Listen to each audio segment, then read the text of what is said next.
Thank you for watching NTD Business. Coming up tonight, billionaire Elon Musk warning about the entertainment industry pushing woke content. What does he say it will do to civilization? Amazon facing Black Friday protests in over 30 countries today. NTD catches up with protesters in Manhattan, New York. And frustration reaching a boiling point in China over stricter virus controls as the country reports another record high of daily COVID-19 infections. That and much more coming up on NTD Business. Great to have you with us. Don Ma here. Billionaire Elon Musk is warning that woke ideologies are threatening human civilization. Now, the Oxford Dictionary says woke means alert to racial or social discrimination and injustice. Today, Musk tweeted, "The woke mind virus has thoroughly penetrated entertainment and is pushing civilization towards suicide. There needs to be a counter-narrative.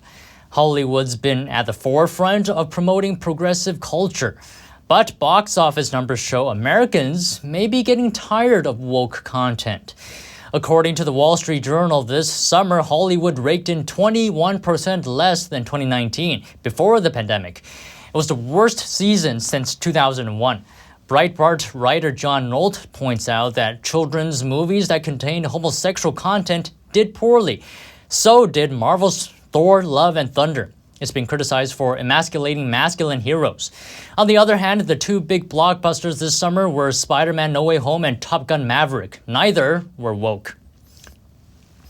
And next week, Twitter will be bringing back the old, as in old accounts that were banned will be reactivated. Twitter owner Elon Musk made the announcement Thursday. Now, exactly who that involves and when hasn't been made official. The move comes after Musk posted a poll asking if Twitter should reinstate suspended accounts that haven't broken the law. About 75% of respondents agreed. Putting the question to a poll contradicts what Musk said after taking control of Twitter, that there would be a council to decide on reinstating banned accounts. Meanwhile, Musk is postponing the launch of the Twitter Blue verified checkmark to next Friday. Today, he said Twitter will also roll out gold and gray checks, gold for companies, gray for government, blue for individuals. Musk tweeted that all verified accounts will be manually authenticated before checks activates. He says painful, but necessary. He paused the Twitter Blue verified check marks after users abused the system by impersonating famous people and brands. In the past, the blue check mark was reserved for verified accounts of public figures. Last week, Musk said he was delaying the launch to make sure the service is rock solid. And Black Friday Amazon protests are taking place around the world. Workers demanding higher wages and better working conditions, among other things. NTD Sean Marshall spoke with one group here in Manhattan, New York. Thousands of Amazon warehouse workers across more than 30 countries plan protests and walkouts on Black Friday. It's one of the busiest days of the year for online shopping and retail stores. Well, workers are tired of being treated as a disposable commodity. They're tired of treating as if they don't matter. They want their health and safety respected. They want to be treated with dignity. The hashtag #MakeAmazonPay campaign told Bloomberg that workers in Germany are concerned with Amazon's use of computers to monitor their productivity. In New York City, the Make Amazon Pay group was protesting near Jeff Bezos' New York City home. I spoke with Stuart Applebaum, the chair of the Amazon Global Alliance. It is so bad to work at Amazon that there is a 150% turnover rate. People can't endure the conditions. At a facility in Bessemer, Alabama, that's been open for 3 years, 7 workers have already died, either within the facility or going from the Amazon facility to the hospital. French unions called for a higher cash bonus for the period preceding Christmas, during which employees at warehouses are asked to do a lot of overtime work. The way Amazon deals with its employees grinds them down both physically and psychologically, and that can no longer continue. Workers are standing up, they're rising up, they're saying that Amazon needs to change, and we're demanding that Amazon changes the way it operates, the way it treats its employees. We will not tolerate Amazon's model becoming the model for the future of work. And in recent news, a federal judge has ordered Amazon to stop retaliating against employees engaged in workplace activism. We reached out to Amazon for an official statement on Black Friday protests, but they did not get back to us by the time of this broadcast. Sean Marshall, NTD News. Black Friday is one of the biggest shopping holidays of the year. As many turn to shopping online, the days of lining up for deals are mostly behind us. But shoppers are still turning up at physical stores. Sparse but steady streams of Black Friday customers could be seen fanning out at Macy's flagship store in Midtown Manhattan. Products like strollers, speakers, and outdoor grills flew off the shelves. Mobile shopping drove 55% of online Thanksgiving sales. Black Friday is expected to bring in $9 billion from online sales. Adobe Analytics analysts measures consumer transactions online covering over 1 trillion visits to U.S. retail websites. For Thanksgiving Day, Adobe estimates U.S. shoppers spent nearly 3% more online this year.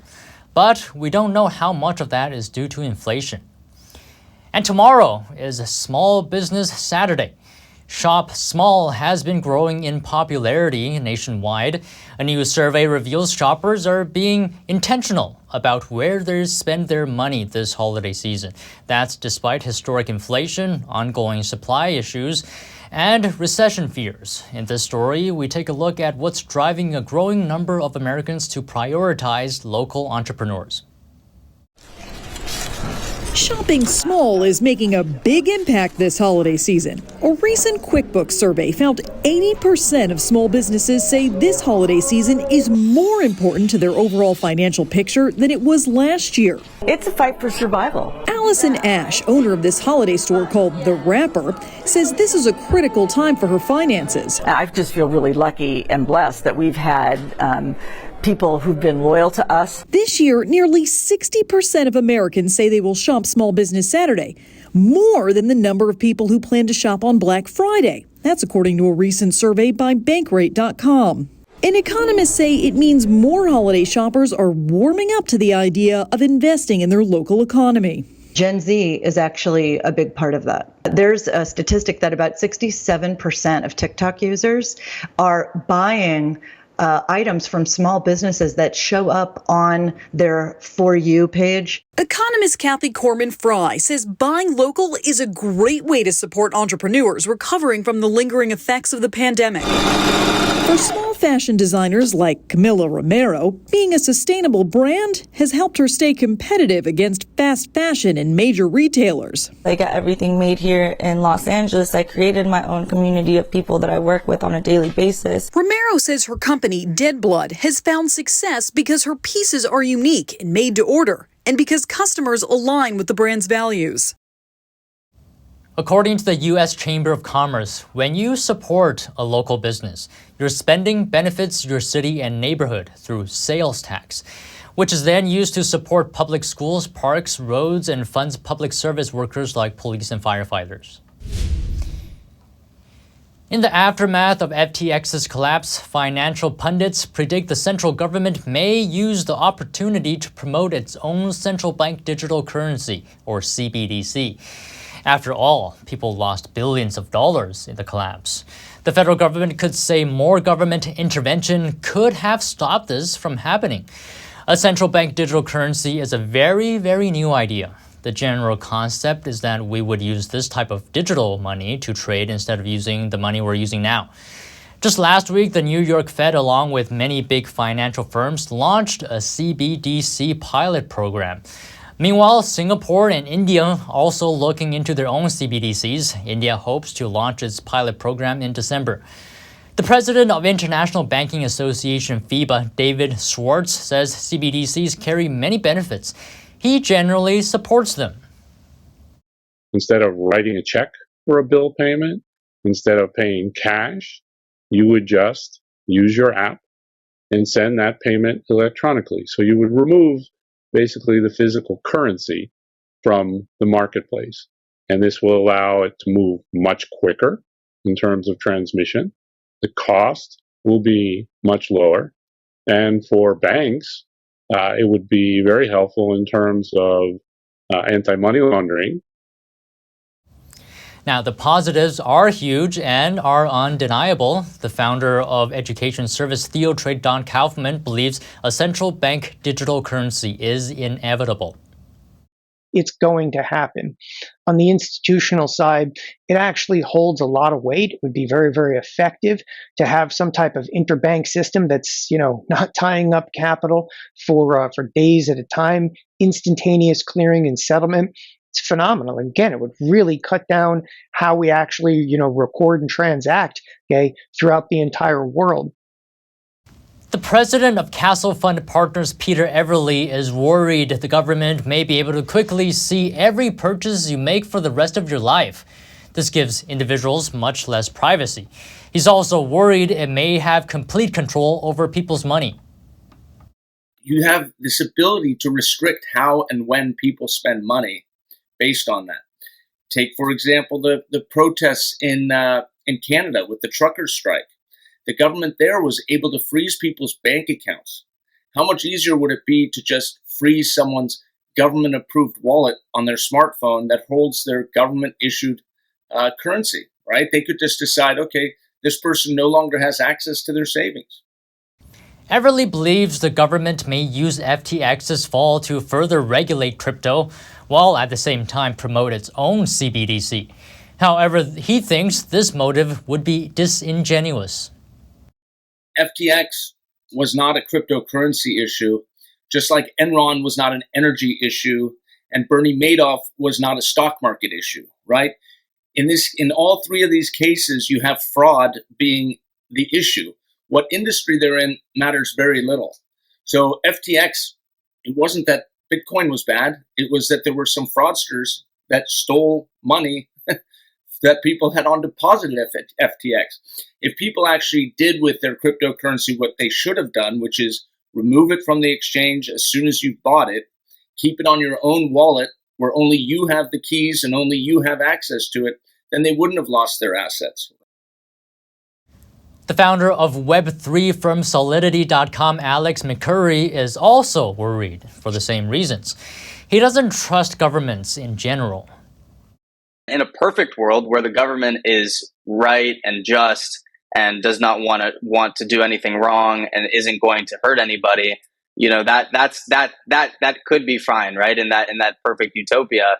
But unfortunately, we have governments all over the world who are not responsible at managing their balance sheets, are not responsible at managing inflation, are not responsible at managing government deficits, and they don't run countries in a way that is actually profitable and sustainable. McCurry says that in our current financial system, the government can see your finances if you committed a crime, and they would have to go through an entire process just to do that. But with the CBDC, McCurry is worried that the government will be able to immediately see and control everyone. According to a recent report by consulting firm PwC, over 80% of global central banks are exploring CBDCs. In Nigeria and the Bahamas, all residents can access CBDCs through digital wallets and payment cards. And in mainland China, several large cities are testing the digital yuan. And now onto Wall Street. Stocks closed mixed today, trading likely impacted by lower volume. Many traders take vacation for the market half-day due to Thanksgiving. The Dow rose 153 points, or about 0.5%. S&P lost 1 point. Nasdaq fell 59 points, or 0.5%. And now turning to China. Frustration is simmering among residents and business groups navigating stricter COVID-19 control curbs. The country today reported another historic high of daily infections just weeks after hopes were raised of easing measures. NTD's Faye Corder reports. Dramatic footage of a violent anti-COVID lockdown protest in a southern Chinese city as anger over strict coronavirus curbs boiled over. Video taken by locals shows crowds of residents in a violent clash with police on Friday. They're trying to escape a compulsory lockdown in the southern Chinese city of Guangzhou.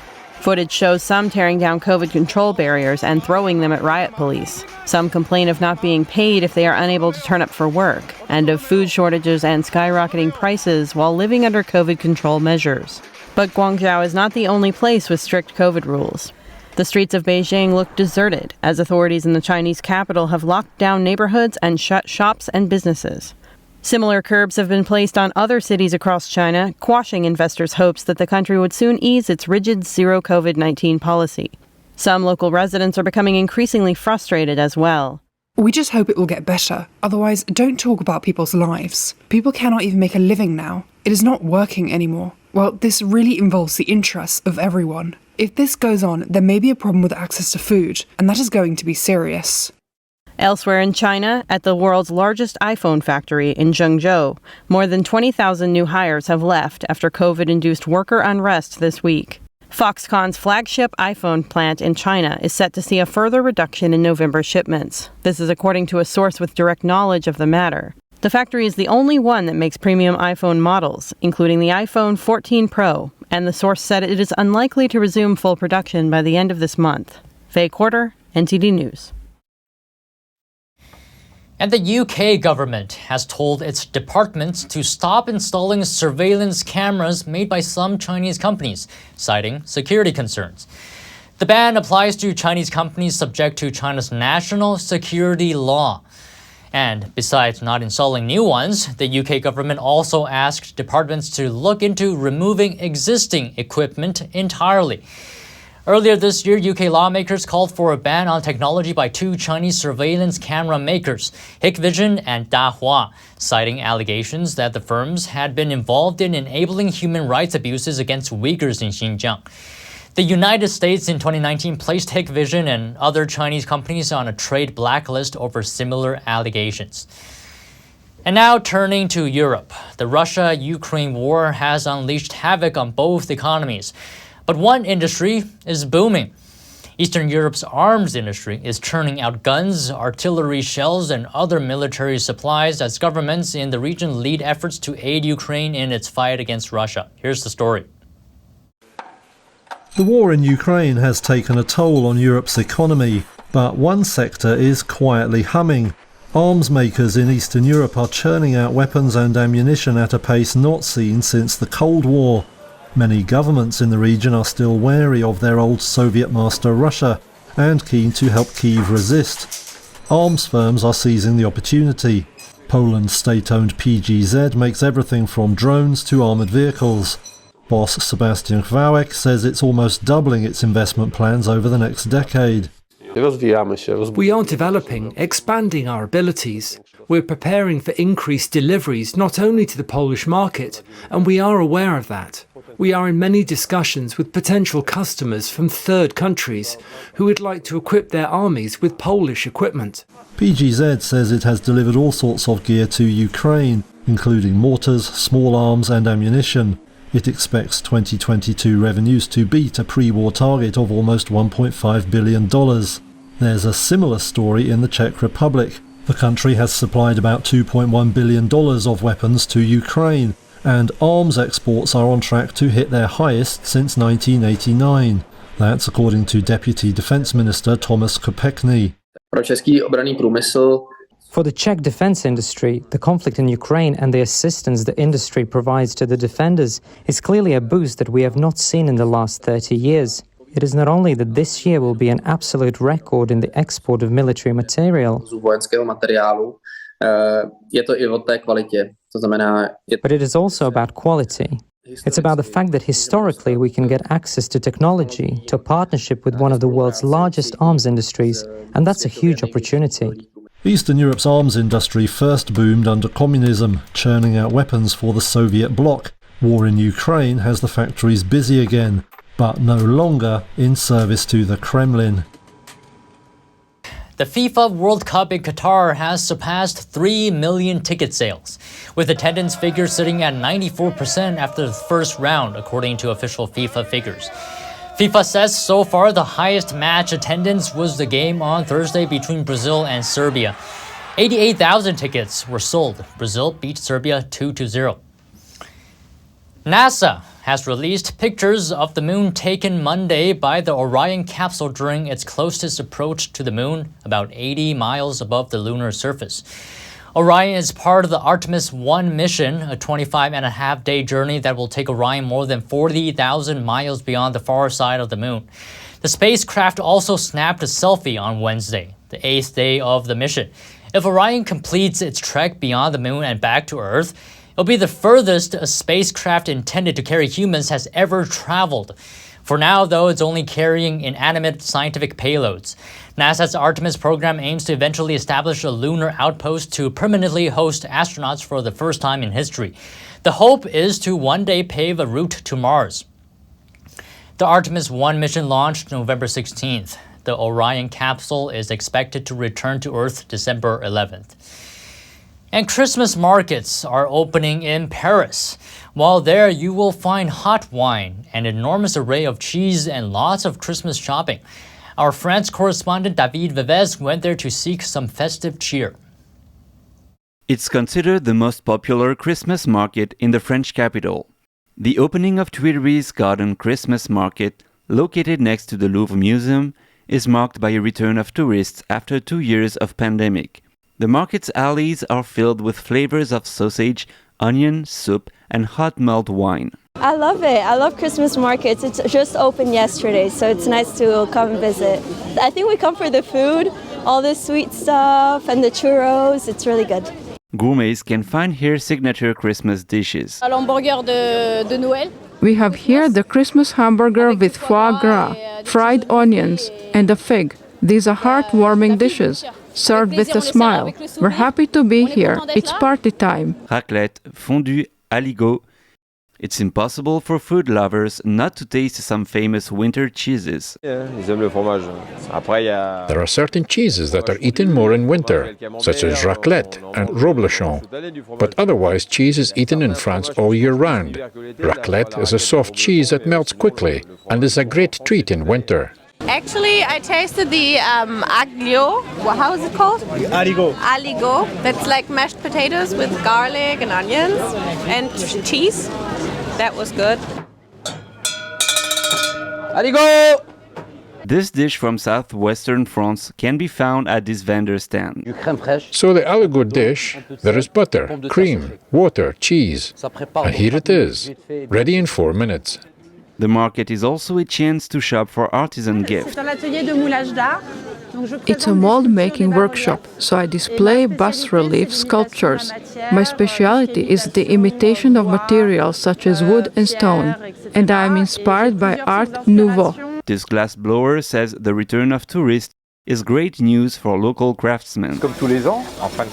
It's a great atmosphere. It allows us to showcase our expertise, a profession of 37 years. I learned this trade myself, and for the last 10 years, I've been sharing it in the capital. We have the pleasure of being here and meeting people from all over the world. The Tuileries Garden Christmas Market will run until the first week of January. David Vives, NTD News, Paris. And that's all the stories from the NTD Business team and myself, Don Ma. You can follow me on Twitter too if you're there. And if you have any news tips or feedback for the show, you can email us at business@ntd.com. That's all for today. Have a great Thanksgiving weekend. Thank you for watching. We'll see you Monday.